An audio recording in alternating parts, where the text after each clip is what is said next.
Hello and welcome to the Commander's Quarters. I'm your host Mitch, glad to have you here. Here at the Commander's Quarters, we're all about Commander on a budget.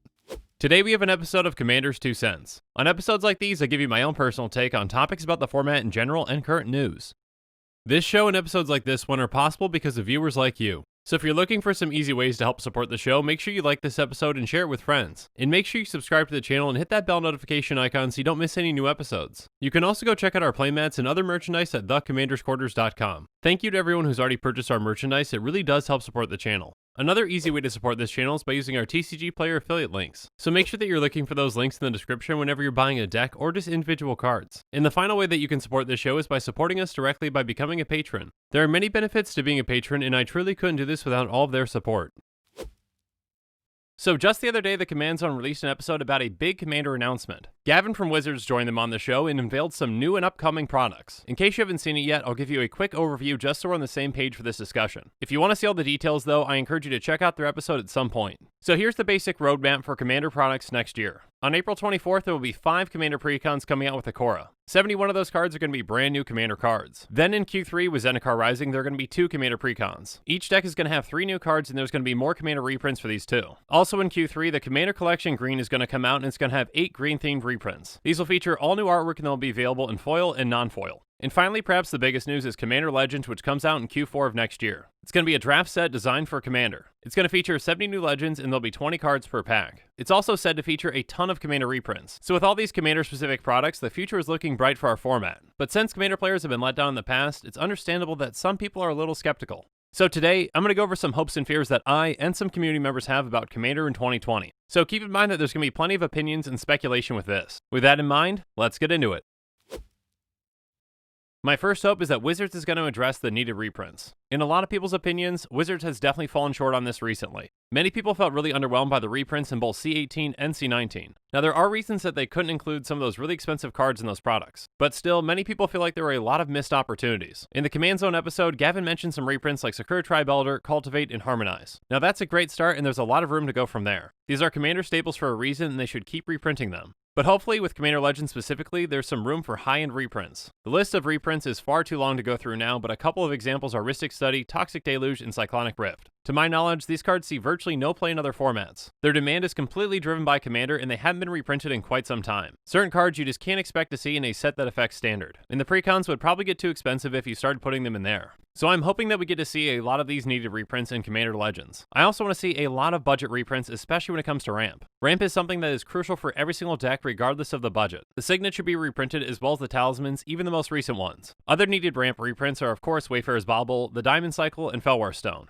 There are a lot more that I could mention here, but this would be a good start. And in my opinion, these cards should be showing up in the Precons as well. If you're trying to teach new players about Commander, teaching them how to ramp properly is crucial. And due to its low supply and high demand, a card like Arcane Signet should also be seeing reprints. And outside of ramp cards, cards like the Panorama should be reprinted too. Lands like these allow more players to easily fix their mana. They all used to be very budget, but are creeping up as of late, so they all need a reprint. I could go on for hours about all the cards that need to be reprinted in Commander. My hope is that expectations are either met or exceeded this time when it comes to reprints. Let's go on to my second hope though, which is mid-tier options. Wizards doesn't always have to print the most powerful things to be played. Sometimes just printing something that can be middle of the road can be very helpful for a lot of decks. Let me give you some examples real quick. Sensei's Divining Top is a very powerful and very expensive card. A somewhat similar card is Crystal Ball, which is much less impactful but still pretty useful in Commander and its budget. But the gap between Sensei's Divining Top and Crystal Ball is huge. There's definitely room for a mid-tier option that lives somewhere in between these two cards. Make it playable and print it either common or uncommon so that people have access to it. Another example would be Cyclonic Rift and River's Rebuke. There's a reason why Cyclonic Rift sees play in a ton of Commander decks and is considered one of the most powerful Commander cards. They've tried reprinting some similar cards that are a lot less powerful like River's Rebuke. There's definitely room for a mid-tier card between the two of these. Shouldn't be anywhere near the power level of a Cyclonic Rift, but there's gotta be something that they can do that's better than a River's Rebuke. Now this list could go on and on, just going through all the overpowered cards in Commander. I just hope we get some new, affordable, and playable mid-tier options. Alright, let's move on to my third hope though with new strategies. Now I have absolutely no idea what lies in store about some new and exciting Commanders. A card like Feather absolutely broke the mold of what a Boros Commander could be. It gave a new and unique way to generate card advantage, and it made use of a lot of cards that were considered to be useless before this. I really hope to see some Commanders that break the mold next year just like Feather did. A new Commander can essentially create an entirely new archetype around it.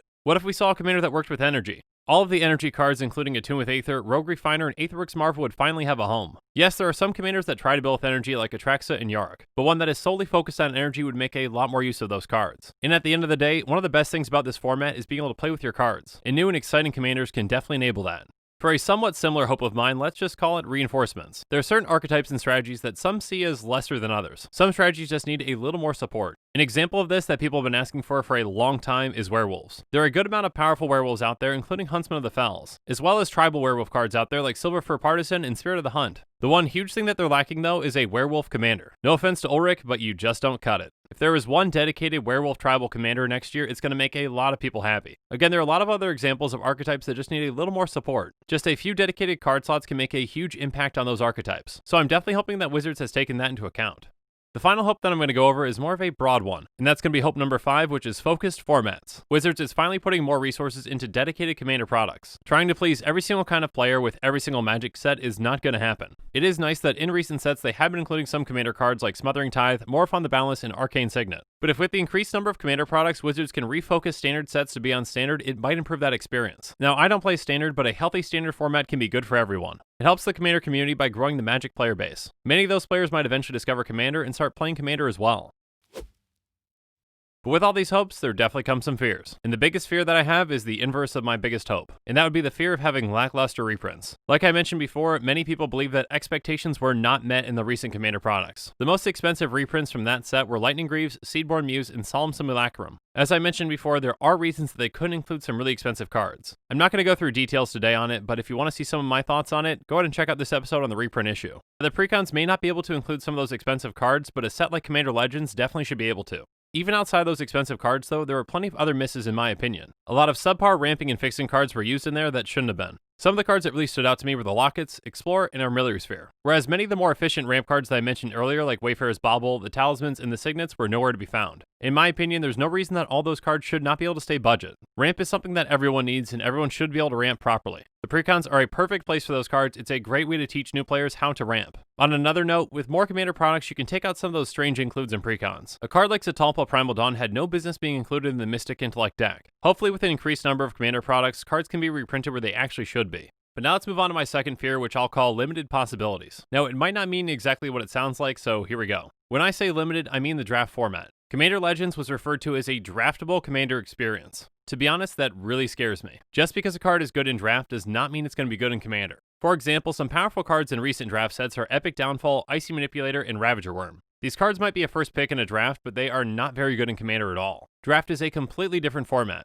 I'm really hoping that the drafting aspect did not influence this set as much as I fear it did. Forcing a set to be draftable is going to influence what cards can be reprinted and what new cards can be made. In my opinion, a commander set should be made for commander players first and foremost. If you're going to make a commander set worse by making it draftable, then that shouldn't even be a consideration. With this one though, I am definitely hoping that Wizards proves me wrong. But now on to my next fear, fear number 3, power creep. Recently, Wizards has been really pushing the power level of a lot of commanders and commander cards. Off the top of my mind, some recent examples are Urza, Crick, and Tulane. These are some really pushed commanders and they can push other commanders out of consideration. And as I mentioned, this trend even extends outside of commanders though with cards like Arcane Signet. Now I personally think that many people are overreacting a bit too much to this one. Arcane Signet is definitely pushed, but many people see it as a you must include it in every single deck now card. To me, it's just slightly better than a Felwar Stone, which gives you the mana that you need most of the time. And currently Felwar Stone sees play in 14% of decks, which is a lot, but it's not every deck. Alright, aside from that quick rant though, back on the topic. Power creep is definitely a real thing for this format. And with the more commander products that we have, the more chance there are that there are some really push cards in those. Something that might even scare me a little bit more though is with my fourth fear, pushing the limit. Now I'm probably reading a bit too much into this and I hope I am. In the Command Zone episode, Gavin said these two things that caught my attention. He said, we're trying out a lot of stuff right now, and Commander's been the same way for a really long time. Let's try out a bunch of different products and give the Commander players more than ever.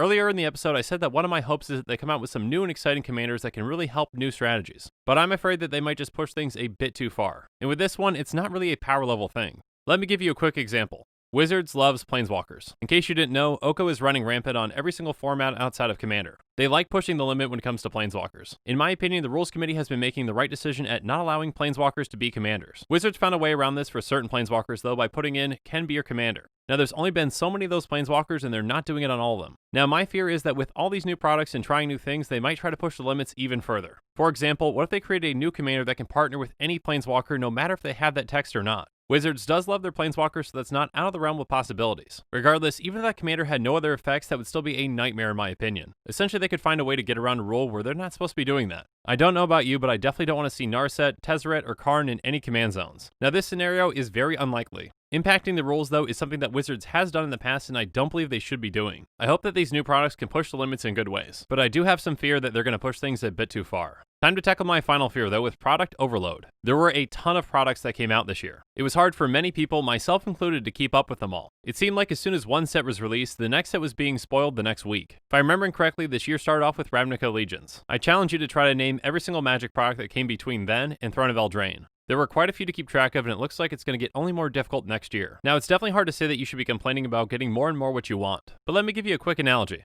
I love ice cream. Ice cream is great to have every now and then, but if I had ice cream every day, I would get sick of it and it would lose its appeal. Obviously, there are major differences between ice cream and Magic, but I hope you get my point. Regardless, fatigue is something that I am worried about with all these products being announced.